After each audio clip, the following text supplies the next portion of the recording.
But another question, Nivedita, when you are going against the power and Yes.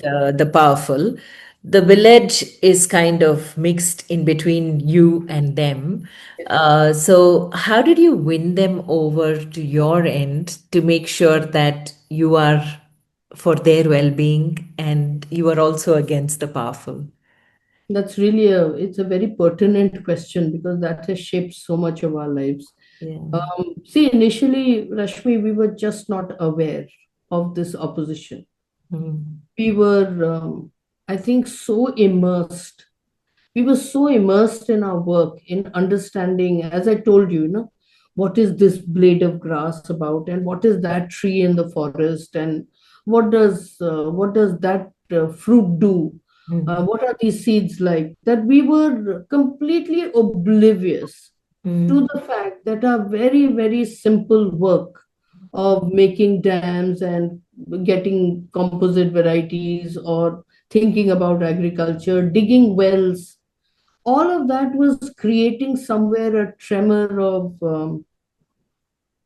of resistance in, as I said, the vested interests who are Yeah. basically, the local bureaucracy, which is, let's say, the forest guards. Or we also did things which we were unaware that would create such a. We worked out a, common grazing agreement. We worked out, we did something as radical as getting the land records updated in the village, where instead of going to the block office, 15,000 people came to our village and we became the patwaris, the revenue officers, Mm. and got those land records updated, with the help of a very, very radical collective. Mm. And at that time, we had no idea that, everybody would be getting upset. Politicians got upset with us Yeah. and said, what if you stand for election, which we had never any Thought intention. of, yeah. And then what happened? By that time, my father had joined the organization. He left his job when he was 50 years old and joined my work. Mm. And my mother continued to work as a university professor because she felt somebody had to earn money. Yeah. So when he joined and he saw that we were being pushed around, one day he just went out without our knowledge as such and decided to sit on a hunger strike and said that um, till people apologize, the people who roughed up, there were some sarpanches and some other politicians. He said, till they apologize, I'm not going to eat. Mm. And for the first time, I think our entire community, the village, saw a different kind of protest where it was not violence against violence. It was not an eye for an eye. It was a different kind of resistance, a peaceful resistance, where what you're trying to do is to ensure that there's a dialogue, that there's space, Mm. that there's room for someone to come and talk to you. And that is exactly what happened. We called it a Nijbal Satyagraha, which is like, a satyagraha of your own, with your Strength. own strength. I mean, that's all that we had. Yeah. Yeah. So, so, so that is what led to a change. We had to do two or three of these, I think, over a course of a decade or more. And that is how we resolved these conflicts. And Mm. at the same time, people saw that our work was benefiting and that it was very, very transparent. Mm. So I think our honesty and the fact that we ensured that everyone was included in this helped us along. It's not that the opposition stopped, Mm. but what truly changed the nature and scale of our work was when we started working with women. So at a point in time after these incidents, um, we felt that women should come together, and there were these other organizations like Dhan Foundation and all of them who were working on self-help groups, and we wanted to work with women on self-help groups too. And Kumbaya, although had started like that, but we were very clueless about how to do it. Mm. So we made women's groups, and we made men's groups also. And we learned how to do it properly, and in a and the women's groups, from let's say 5 6 groups, today we are working with 3,000 groups. That's over 45,000 women. Amen.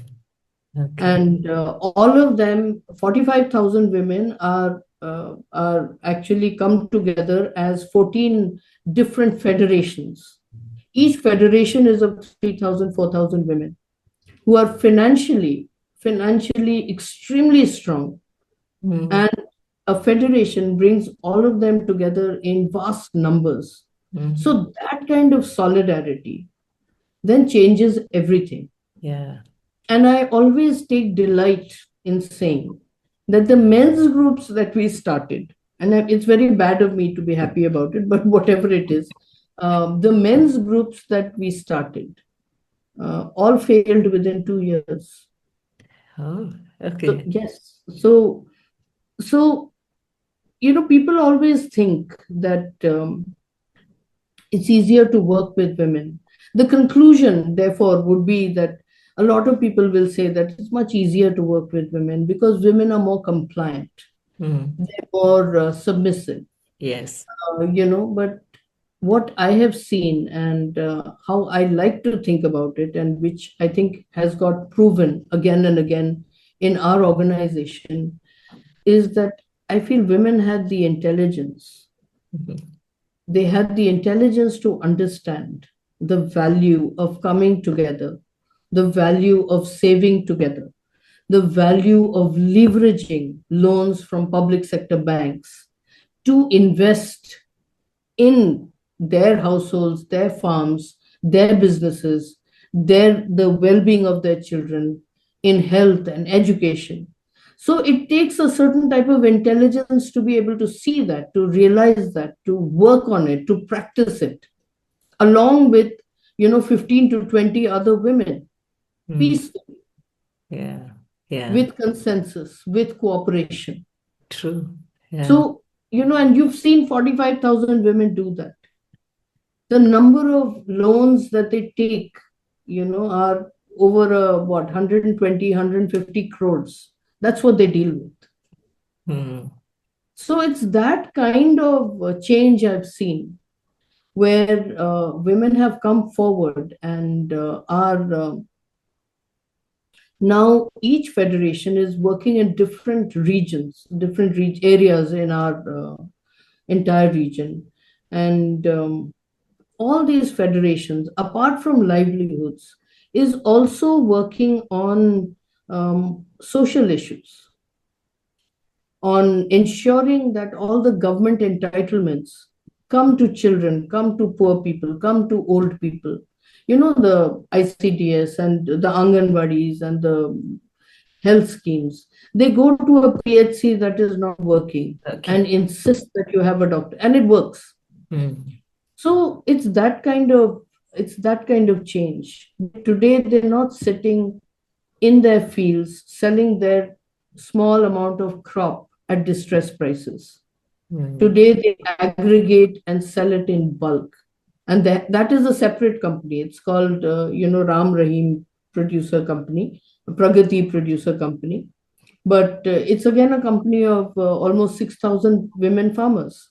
And all of this is in MP alone? Yes. Oh, wow. All of this is in our area. So we began with this tiny place in near Indore called Bagli, Mm. and we worked in Devas district. Today we're working in three districts, in small places, but in over 650 villages. In many ways, today we can say that we are, and these institutions of women are actually leading the development in the area.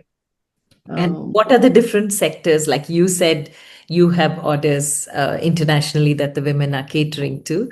But what are the other sectors that these women, these so federations? they see the major sectors agriculture, where Mm. we practice no pesticide farming. Oh, okay. So it's not organic, but it is no pesticide. which means organic requires a third party certification, many things, and that's a whole separate subject. But Mm. we worked on ensuring that at least our area, the farmers do not use pesticides, and it's a whole protocol that removes pesticide by working on biopesticides and biofertilizers, which can be locally made. Made, yeah. So it's a win-win. You're making the product, you're using that in your farm.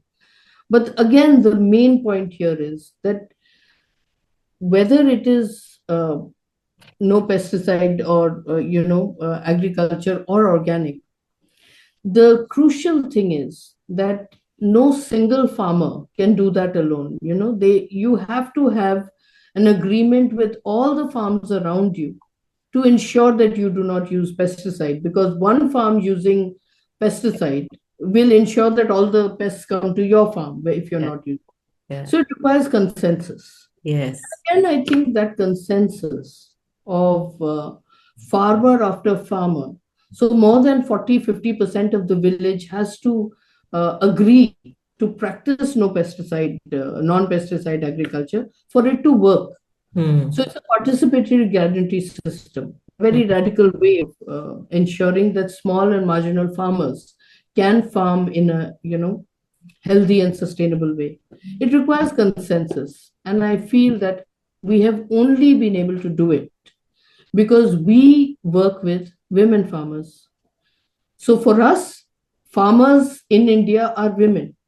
They may not have title to land, but we firmly believe that they are the farmers, and not just men.